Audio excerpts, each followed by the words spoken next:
자, 15번 임도의 설계 차량 및 설계 속도에 대한 문제인데요. 이 문제는 여기 보시면 2번 항목 있죠. 네. 자, 설계 속도 문제가 주로 나옵니다. 그래서 설계 속도가 간선 임도일 때 얼마죠? 40에서 20km. 지선 임도일 때 30에서 20km. 작업 임도일 때 20km 이하. 자, 그래서 주로 간선임 이 표를 하나 그려놓고요. 간선임도, 지선임도, 작업임도 이렇게 세 가지의 설계 속도를 이렇게 브랭크를 주고요. 적으시오. 네, 이런 형태로 주로 시험이 나옵니다. 자, 그 다음 16번 문제. 대피소의 설치 기준을 쓰시오. 주로 이렇게 나오는데요. 18년도에 한 번, 2000년도에도 한 번, 두 번 나왔어요. 최근에. 네. 자, 대피소의 설치 기준은 첫 번째, 대피소 간의 간격은 얼마죠? 네, 300m 이내로 해야 된다. 그 다음에 대피소의 너비는 얼마? 5m 이상으로 한다. 그리고 유효 길이는 15m 이상으로 한다. 이 세 가지죠. 그래서 대피소의 설치 기준을 쓰시오. 간격은 300m, 너비는 5m, 유효 길이는 15m 이상으로 합니다. 이렇게 적으시면 정답이 되겠습니다. 자, 이번에는 17번 문제. 횡단 외쪽 합성 기울기에 대한 정의를 쓰시오. 주로 이제 이 17번 문제는요, 시험에 나오면 여기 3번에 있는 합성 기울기 문제가 주로 나옵니다. 자, 합성 기울기는 횡단 기울기와 종단 기울기를 합친 걸 말하는데, 공식은 S는 루트 I제곱 플러스 J제곱, I는 횡단, J는 종단 기울기를 말합니다. 자, 이 정답은요, 딱 정해져 있습니다. 왜 그러냐면, S 값은 루트인데요. 이 루트 값이 I 제곱과 플러스 J 제곱, 이 두 개가 3 아니면 4예요. 그쵸? 그럼 3의 제곱, 4의 제곱은 루트 얼마죠? 25. 루트 25는 5죠. 네, 그래서 정답은 항상 5로만 나옵니다. 한 번은 3, 4를 줬으면 그 다음 시험에는 그쵸? 4의 제곱 플러스 3의 제곱. 예. 이런 식으로 답이 나왔어요. 문제가. 그러면 마찬가지로 이것도 답은 5다. 네, 그래서 합성기울기의 정답은 물론 공식을 써야만 답으로 인정되기 때문에 이 공식 정도는 여러분이 반드시 암기를 하셔야 됩니다. 네, 18번 문제. 임도의 종단 물매 설정 시 최급경사보다 완만하게 설치하는 이유는 무엇이냐? 예전에 한번 나온 적이 있고요. 그 이유는 속력 저하 및 엔진 과열을 방지하고 연료 소모량 및 타이어 마모를 감소시키고 강우 시 종방향의 유수 침습을 방지하고 누명과 타이어 간 슬립을 방지하기 위해서 임도의 종단 물매를 최급경사보다는 조금 완만하게 설치해야 된다. 네, 이런 얘기입니다. 자, 19번. 임도에서 사용하는 곡선 총 5가지가 있는데요. 최근에 이거는 자주 나오는 문제 중에 하나입니다. 최근에도 2018년도에 한 번 나왔고요. 2020년도에도 한 번 나왔습니다. 네, 여러분들이 이제 임도에서 사용하는 곡선은 첫 번째 단곡선이 있고요. 여기 보시면 A번이죠. 이게 단곡선 그림입니다. 그래서 평행하지 않는 두 개의 직선을 한 개의 원곡선으로 연결한다. 이게 단곡선이고요. 두 번째는 반향곡선인데요. B번을 얘기합니다. 반향. 방향이 다른 두 개, 그쵸? 방향이 다른 두 개의 원곡선이 직접 접속하는 곡선이다. 곡선의 중심이 반대쪽에 있다. S자를 말하죠. 그렇죠? 그래서 주로 S자 곡선을 의미한다. 반향 곡선이다. 세 번째 복심 곡선은요. 여기 C에 해당하고요. 복심 곡선은 동일한 방향으로 굽고 굴곡이 다른 두 개 이상의 원곡선이 직접 접속되는 곡선을 의미합니다. 네, 그 다음에 네 번째로 이제 D부분의 배향곡선인데요. 배향곡선. 네, 일명 헤어핀 곡선이라고 합니다. 이렇게 머리에 헤어핀처럼 생겼죠. 네, 그래서 헤어핀 곡선이라고 하고, 단곡선, 복심곡선, 반향곡선이 혼합되어 있다. 그렇죠? A, B, C가 혼합되어 있는 헤어핀 모양의 곡선을 우리는 배향 곡선이라고 한다. 자, 그래서 헤어핀 곡선의 중심선 반지름은 최소한 10m 이상으로 설치해라. 이런 규정이 있어요. 네, 그래서 마지막으로는 완화 곡선, 3차 포물선 또는 연주 곡선. 지금 마지막 이 그림이죠. 네, 이거는 완화 곡선이라고 합니다. 그래서 총 5가지가 있는데 시험에 주로 이렇게 나왔었어요. 임도에서 사용하는 곡선에 대해서 설명하시오. 그러면 여러분들 여기 있는 곡선 중에 그렇죠. 단곡선, 반향, 복심, 배향, 완화 곡선에 대해서 설명을 하시면 되고요. 3가지 또는 4가지를 설명하시오. 이렇게 주로 나온 적도 있거든요. 그래서 그러면 4가지를 쓰시오. 그러면 단곡선, 반향곡선, 복심곡선, 배향곡선까지 네, 주로 4가지를 쓰시오. 이렇게 잘 나오고 있는 편입니다. 그래서 곡선 그림을요 반드시 한번 그려보시고 그 다음에 각각의 곡선에 어떤 특징들이 있는지를 살펴보시기 바라겠습니다. 네, 다음은 20번 최소 곡선 반지름 구하는 공식에 대해서 공부해 보겠습니다. 자, 별이 굉장히 많죠. 네, 2018년도에 한 번, 2019년도에 2번, 2000년도에도 2번. 자, 해마다 한두 번씩은 꼭 나오는 아주 잘 나오는 문제 중에 하나입니다. 자, 이 문제가 왜 잘 나오냐 하면요. 여기 보시면 최소 곡선 반지름을 구하는 공식이 2가지가 있습니다.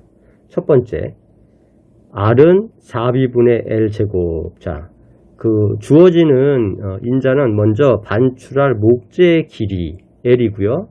도루의 너비 B. 이 2가지를 시험에서 문제에서 주어지면 그거는 1번 공식을 적용하는 겁니다. 그래서 문제를 보시면 목재의 길이가 L이죠. L이 15m고 도로 폭이 4m일 때 최소 곡선 반지름이 얼마냐 이렇게 물어봤죠. 자, 그럼 R은 4B분의 L제곱. 그쵸? 그러니까 4 곱하기 4 곱하기 B니까 B가 4죠. 분의 15제곱승. 그러면 16분의 225에서 최소 곡선 반지름의 길이는 14.06m다. 이게 정답이죠. 네. 그 다음에 이번에는 인자를 설계 속도를 주고 타이어 마찰 개수를 주고 횡단 물매를 줬다. 그러면 2번째 공식을 적용하는 거예요. R은 127 가로 열고 F 플러스 I분의 V제곱. 그래서 이번에 문제를 보시면 설계 속도가 40km, 외쪽 물매가 6%, 구조로 임도를 시공하자고 할 경우 최소 곡선 반지름을 계산하시오. 마찰 개수는 0.15다. 이렇게 주어지죠. 네, 그러면 그대로 공식에 대입만 하면 됩니다. R은 127 가로 열고 0.06 외쪽 물매죠. 플러스 마찰 개수 0.15 분의 40의 제곱승. 그러면 답은 60m가 된다. 그래서 여러분들이 이제 최소 곡선 반지름은 주어지는 인자가 1번 공식으로 주어지느냐, 반출할 목재의 길이와 너비로 주어지느냐, 아니면 2번 공식인 설계 속도, 타이어 마찰 개수, 횡단 물매로 주어지느냐. 이거를 여러분들이 문제를 보고 문제에 있는 인자를 보고 어떤 공식을 적용할 것인지 머릿속에 암기를 하고 있다면 꺼집어내서 대입만 하면 바로 풀리는 문제가 되겠죠. 그래서 그렇게 어렵지는 않습니다. 단 공식 2가지를 반드시 암기를 해두어야 된다. 자, 이런 얘기죠. 다음 넘어가겠습니다. 21번 설계 속도와 최소 곡선 반지름. 자, 설계 속도가 얼마일 때 최소 곡선 반지름을 얼마로 하느냐 이렇게 물어본 적이 있었어요. 한번. 그래서 설계 속도가 40km일 때 일반 지형은 60m를 최소 곡선 반지름으로 두고요. 30일 때는 30m, 20km일 때는 15m를 최소 곡선 반지름으로 준다. 보통 일반 지형 정도만 알고 있으면 답을 쓸 수 있습니다. 22번 임도의 설계 순서 가로 열고 설계 도면 작성 전 준비 작업을 쓰시오. 자, 우선 우리가 설계 순서는요. 설계를 하기 전에 도면 작성 전에 준비 작업이라는 게 있어요. 네, 준비 작업 4단계가 여기 지금 가로로 되어 있는 예비조사, 답사, 예측, 실측이고요. 설계 순서는 설계도 작성하고, 그쵸? 공사량 산출하고, 설계서 작성하고. 이렇게 요 순서대로 이제 진행이 되는 겁니다. 그래서 예비 단계, 설계도면 작성 전 준비 작업 4가지를 쓰시오. 이렇게 나올 수도 있고요. 그 다음에 인도의 설계 순서를 쓰시오. 그러면 전체가 나올 수도 있습니다. 그래서 예비조사, 답사, 예측, 실측 이런 것들을 이렇게 가로를 쳐요. 네, 중간중간에 가로를 쳐서 그 해당 항목을 적으시오. 이렇게 주로 시험에 나온 적이 있었습니다. 네. 23번 임도시설 설계서 종류 및 작성 순서. 자, 설계서의 종류 및 작성 순서는요. 이것도 2000년도 4회차 이번에 최근에 한번 나온 적이 있습니다. 그래서 지난 시험에서 나왔던 문제이기 때문에 여러분들 또 한번 나올 가능성이 있다 이렇게 보여지고요.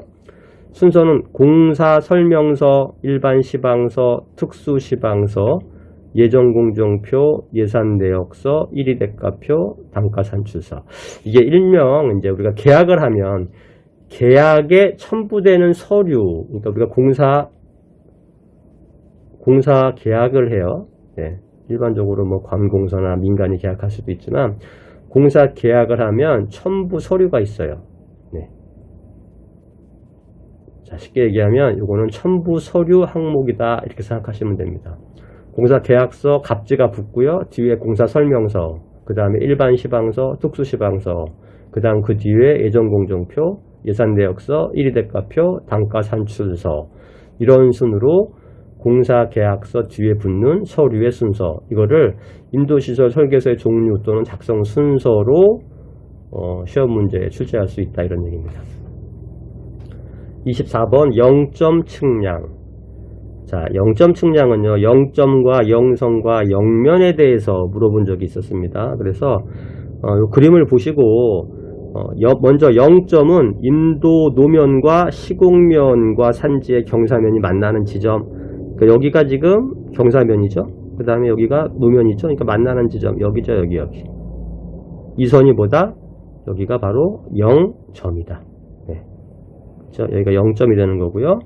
그 다음에 0선은 0점을 연결한 노선의 종축, 시공시 절토, 성토 작업을 구분하는 경계선입니다. 그래서 여기 보시면 0선은 이거죠. 네, 요 선이 0선이 가운데 선이 0선이 되는 겁니다. 제가 잘못 그렸는데 요 선이죠, 요 선. 네, 그래서 여기가 0선이 되는 겁니다. 그래서 시공시 절토와 성토 작업을 구분하는 거예요. 그래서 이쪽은 여기 경사면을 깎아서 그걸 절토라 그러죠. 이걸 깎아서 이쪽 아래쪽에다가 채우죠. 밑에다가 이쪽에다가. 그래서 절토와 성토 작업의 경계, 중앙선이 그러니까 0선이 되는 거고요. 0면은 임도상의 0선의 위치 및 임도의 시공 기면으로부터 수평으로 연장한 선. 그래서 여기가 0면이죠. 0면이 이렇게 수평으로 이렇게 연장한 부분, 여기를 우리가 0면이라고 합니다. 그래서 이 개념을 묻는 문제가 가끔 나옵니다. 0점에 대해 설명하시오. 0선에 대해서 설명하시오. 여러분들이 이 그림 정도는 한번 그려보시고 정리를 해두시면 좋겠습니다. 25번 안식각에 대해서 설명하시오. 집안을 수직으로 절단하고 흙이 무너져 내려서 안정된 후 수평면과 이루는 각이다. 자, 땅이 이렇게 있는데 여기가 절벽이 이렇게 있어요. 근데 얘네들이 무너져 내리게 되면 이런 형태로 무너지겠죠. 그렇죠? 그러면 결국은 요 각, 그렇죠? 이게 이 부분이 결국은 그러면 안식각이 되는 거죠. 여기가 안식각. 네. 그런 얘기입니다. 그래서 집안을 수직으로 절단하고 흙이 무너져 내려서 안정된 후의 수평면과 이루는 이 각. 네, 이게 안식각이라고 부릅니다. 자, 26번 횡단 측량이 필요한 곳 3가지를 쓰시오. 중심선의 각 측점, 지형이 급변하는 지점, 구조물의 설치 지점의 횡단 측량을 해야 한다. 네, 정리해 두시고요. 자, 27번 임도에서 횡단 선형 구성 요소 4가지를 쓰시오. 자, 우리 앞에서 봤어요. 그쵸? 차도, 너비, 기럽게, 옆도랑, 절성토, 비탈면 이런 것들은 횡단 선형의 구성 요소다. 그러니까 횡단이라는 건 도로가 이렇게 있으면 그쵸? 이게 도로면 이 도로의 길이를 우리는 뭐라 그러죠? 종단이라 그러죠. 종단. 네, 횡단은 뭐예요? 이쪽 가로로 이렇게 도로를 횡으로 가로지르는 거. 여기를 우리는 횡단 선형이라 그러죠. 횡단. 자, 그래서 이 횡단 선형의 구성 요소는 차도가 있을 거고요. 차도. 이게 차도죠. 차도 부분이고 여기 기럽개 부분이 이만큼씩 줘야 된다 그랬죠. 그 다음에 옆도랑 여기다 도랑을 또 파서 그렇죠. 물이 흐르도록 배수구를 만들어 줘야 되고 자, 그 다음에 절토나 성토의 비탈면이 옆에 있을 수 있고 그래서 인도에서 횡단 선형 이쪽에 필요한 구성 요소가 뭐냐 이렇게 물어보면 차도 너비, 기럽개, 옆도랑, 절, 성토, 비탈면 등이 있다 이렇게 쓰시면 됩니다. 28번 임도 설계 곡선 설정 3가지. 자, 이 문제는 굉장히 중요하고 자주 나오는 문제이기도 합니다. 시험에서 임도 설계 곡선 설정 3가지를 쓰시오 그러면 그냥 간단하게 큰 제목을 쓰는 거예요. 교각법, 평각법, 진출법 이렇게 이렇게 이제 물어볼 때가 있었고요. 구체적으로 이제 계산 문제가 주로 나옵니다. 계산 문제는 여러분들이 공식을 좀 암기하고 있어야만 문제가 풀리겠죠. 그래서 주로 계산 문제는 이렇게 개념을 묻는 문제가 아닐 경우는 여기 29번 가장 많이 출제되는 것 중에 하나인데요. 접선 길이를 구하시오, 곡선 길이를 구하시오, 외선 길이를 구하시오. 또는 3가지를 모두 구하시오. 자, 이 3가지를 모두 구하시오 이렇게 나오면 굉장히 점수가 커요. 6점짜리 문제가 돼요. 이 중에 2가지를 구하시오 그러면 한 4점짜리 문제가 됩니다. 주로 4점 내지 6점짜리 문제로 주로 출제가 되는 문제입니다. 자, 여러분들이 지금 이제 공식이 3가지를 그냥 단순히 암기만 하시면 돼요. 이 문제처럼 쉬운 문제가 없습니다. 접선 길이 TL은 R 곱하기 탄젠트 2분의 세타다. 이것만 외우세요. 곡선 길이 CL은 360도분의 2파이 R 세타다. 외선 길이 ES는 R 곱하기 시컨드 2분의 세타 마이너스 1이다. 이렇게 10번씩만 적고 암기하세요. 그러면 여기 있는 모든 인자는 다 알려줍니다. 그러면 그냥 공식에다가 대입만 하시면 간단히 풀려요. 자, 보시면 문제. 교각법을 이용한 인도 측량시 곡선 반지름이 170이고 교각이 40이다. 주어졌죠? 1대 접선 길이와 곡선 길이, 외선 길이를 구하시오. 소수점 셋째 자리에서 반올림해라. 첫 번째 접선 길이. 공식을 그대로 그냥 그쵸? 대입만 하면 되죠. 우리가 여기서 곡선 반지름 R이 170이니까 170 곱하기 탄젠트 20분의 세타는 그냥 당연히 답이 나오죠. 탄젠트 값을 이렇게 주어집니다. 시험장에 가시면. 그러니까 굳이 뭐 따로 계산할 것도 없어요. 그래서 주어진 값을 대입만 하면 바로 정답을 쓸 수 있습니다. 자, 그런데 이제 접선 길이, 곡선 길이 이 2개는 가능해요. 근데 여기서 외선 길이 이건 여러분들이 조금 까다롭게 느낄 수 있습니다. 왜냐하면 여기 보시면 SEC, 시컨트죠. 이 시컨트 값은 어떻게 구하느냐 이걸 아셔야 돼요. 이거를 시험장에서는 알려주지 않아요. 그래서 여기 있죠. 시컨드 세타는 코사인분의 1이다. 여러분이 이거를 모르면 이 문제는 풀리지 않습니다. 그래서 접선 길이, 곡선 길이, 외선 길이가 문제가 나오면 여러분들 일단 이거는 공식만 대입하면 되는 굉장히 쉬운 문제다 이렇게 생각을 하세요. 어렵지 않습니다. 대신 이 외선 길이는 시컨드의 값은 코사인분의 1이다. 이것만 알면 돼요. 그러면 외선 길이는 공식이 어떻게 돼요? R 곱하기 시컨드 2분의 세타잖아요. 자, 그러니까 이 교각이 40이니까 코사인분의 시컨드는 코사인분의 1이니까 그쵸? 이 값은 20분의 1, 코사인 20분의 1 이렇게 되는 거죠. 그래서 답은 1.06418 값을 적용을 하면 되는 거고요. 그래서 170 곱하기 1.06418 마이너스 1 하면 정답은 10.91m가 나옵니다. 그래서 시컨드가 코사인분의 1이다. 이 내용을 먼저 정확하게 암기를 해놓고 이 문제를 풀면 쉽게 접근할 수 있습니다. 다음 30번 덧쌓기를 하는 이유. 자, 우리가 흙을 쌓을 때 흙을 조금 더 쌓는 거를 덧쌓기라고 하는데요. 덧쌓기를 하는 이유가 뭐냐 이렇게 한번 물어본 적이 있습니다.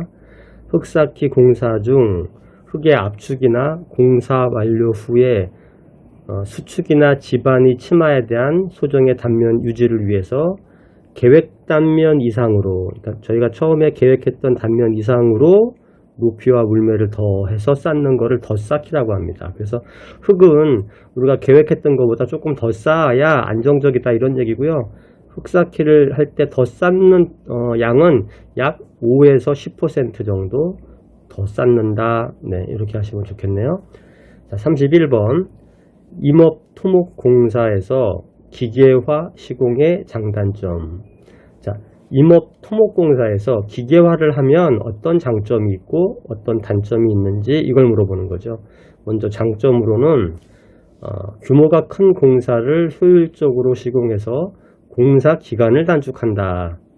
이거겠죠? 기계화를 하면 공사 기간이 단축된다. 여러분들이 이런 답을 쓸 때는 그냥 상식적으로 생각하세요. 그러면 상식적으로 본인이 알고 있는 내용을 풀어서 써도 충분히 답으로 다 인정을 받습니다. 두 번째 장점은 기계화를 하면 공사비가 오히려 시간이 단축되니까 절감이 되겠죠. 그 다음에 능률이 증가된다. 그 다음에 절성토, 흙나르기, 흙따지기를 쉽게 할 수 있다. 왜냐하면 기계로 하니까. 그렇죠? 네, 쉽게 할 수 있다. 그 다음에 인력이 어려운 공사도 시공이 가능하다. 이런 장점들이 있어요. 자, 반대로 기계화를 해서 안 좋은 점은 뭐냐? 이게 단점이죠. 네. 기계 구입 및 설비 비용이 비싸다. 초기에 기계를 구입해야 되고 또 설치해야 되는 이 비용들이 좀 비싸다. 이게 단점이고요. 연료, 기계부품, 수리비 등이 필요하다. 비용이 좀 더 들어간다. 이런 얘기입니다. 숙련된 운전사, 정비원이 필요하고 소규모 공사에는 인력보다 경비가 오히려 비쌀 수도 있다. 그러니까 작은 공사는 그냥 인력으로 하는 게 훨씬 나을 수도 있다. 굳이 기계화를 안 해도 된다. 이런 얘기입니다. 소음, 진동 등 공해를 발생시킨다. 그래서 기계화를 할 때 장점과 단점을 묻는 문제가 한번 출제된 적이 있습니다.